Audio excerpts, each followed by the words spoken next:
Hey guys, thanks for tuning in. After this episode, hope you will find a job and not going to make the same mistakes that I've seen others make. I've interviewed more than 100 candidates for job or residency slots, and these are the top 3 things I see that people are making. Number 1, they either submit a generic resume or cover letter to everywhere. And the statements in the cover letter are very generic that I feel like it's not even targeting the specific location that they applying to. A part of that, some of them have sent in resume. You may laugh at this. You're like, oh, that's not gonna be me. I mean, I'm perfect. I'm never gonna do that. Trust me, you may. They send the wrong cover letter of the wrong institution name to another location. When we see that, that's the first time we saw. Guess what? Everything else underneath is out the window. We're now going to look at it, but like, this person doesn't even care enough to double check they send the right cover letter to the right institution. Details not there. Guess what? You're probably not in the running, or it's just something that we won't look at you for just because you make that mistake. I know it may be an honest mistake, you may not see it, but guys, double, triple check all your cover letter.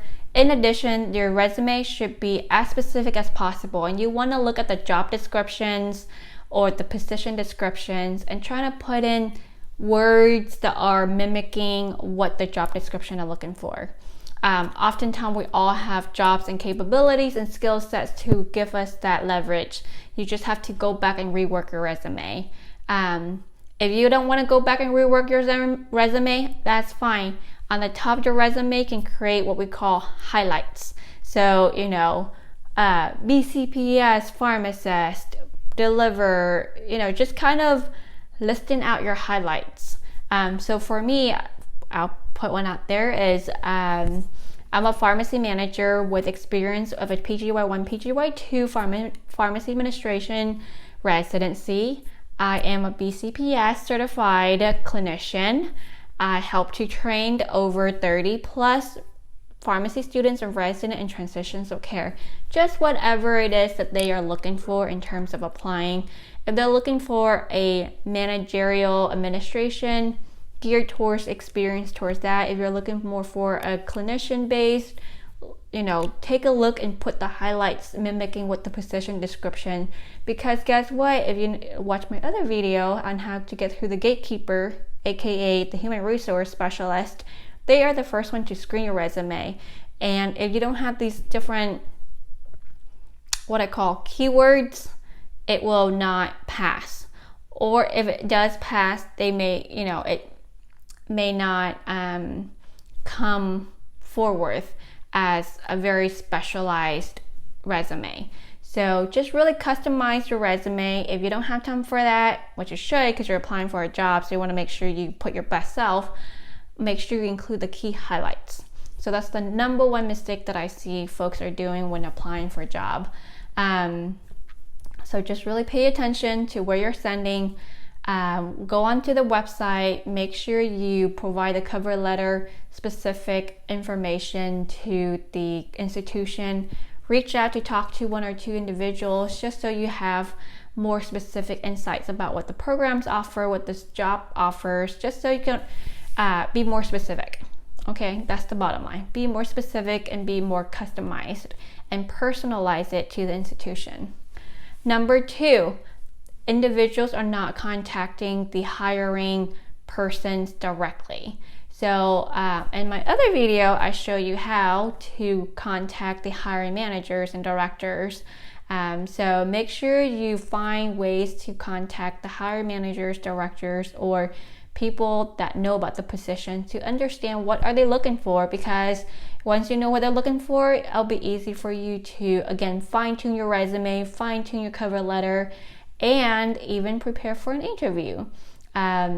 Email is not enough. Email is a great start for communication, just to reach out to the individual, but pick up the phone, talk to people, and trying to get insights, feedback from your mentors and how you can leverage yourself and be above kind of stand out, above the crowd, because every job there will be multiple.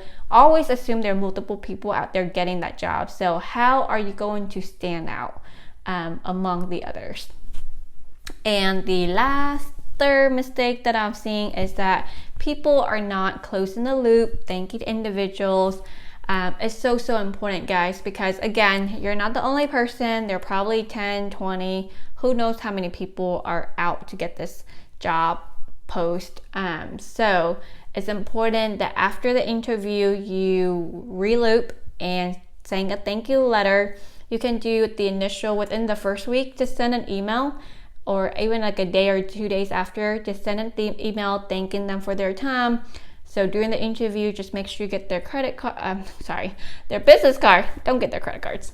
Their business cards, and thank them. And if they don't have their business card handy, which some people don't, they don't carry that around, just have a piece of paper ready for them to jot down their email and send them a thank you letter. And after you finish, send a written thank you card to them via the actual physical. And if you don't know how to get that, the HR that you've been in touch with for interview, they'll be able to help you with that. So make sure you close the loop, because I tell you, if you do that, people remember who you are. Be like, oh, Anne, I remember her. Oh, and she sent a thank you letter. So even if you didn't get the position, you still make a mark, right? And then let's just say they notify that you didn't get the position, kind of do a follow-up, be like, hey, I would love to hear on how I can help to leverage myself for the next position that be available. So I know it's a very hard conversation to have, and it'd be a little bit awkward, and you felt, I just got rejected. I don't want to go back there and ask like why I got rejected. That's just, no, I don't want to do that. Well, let me tell you, you actually want to do that. It's actually for your own benefit, because number one, you get to know what was going on. Like, why didn't I get selected? Well, don't ask them why I didn't get selected. More of like, what else can I do to enhance my opportunity for the next job if there's opening? What are 2 things I can improve in terms of, again, ensure that my opportunity, when the opportunity arises, I'll be prepared for it. When you ask those 2 questions, people don't come off as being defensive. They're just like, oh, I know you want to continue to learn and continue to be better. And most of the time, the managers or whoever, the directors, would be more than happy to discuss with you. They probably can't go into all the sensitive details, but they can kind of say, oh, we're looking for people with experience in ambulatory care, and you really didn't have that.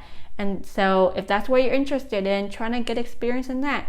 Or we're looking for folks that with more clinical experience, and maybe if you didn't have a BCPS, that might be a good opportunity for you to show them that even though I haven't had that many clinical experience, but I went and got the BCPS certifications, and that might show your clinical acumen as well as your initiative to pursue that route further.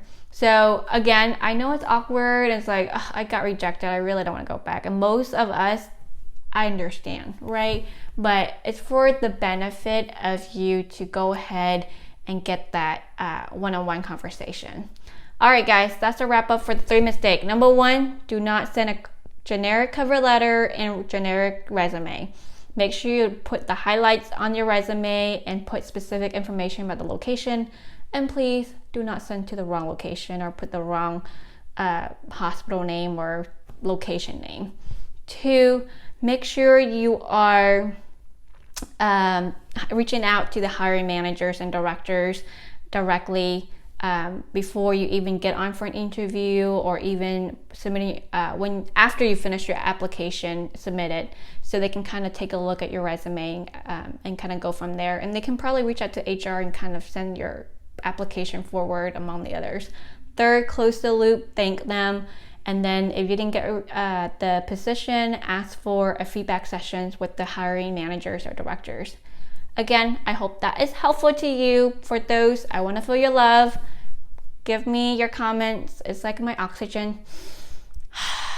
So put your comments below for those experience it. One thing you learned from this video, and what other mistake that you make that you realize after the fact, after your interview. subscribe to my channel, hit the bell button so more video like this will come out and you are the first to know. And as always, subscribe because I want to build this community better and more powerful so we can support each other to be successful in our finance and career. Until next time, my warrior, take care.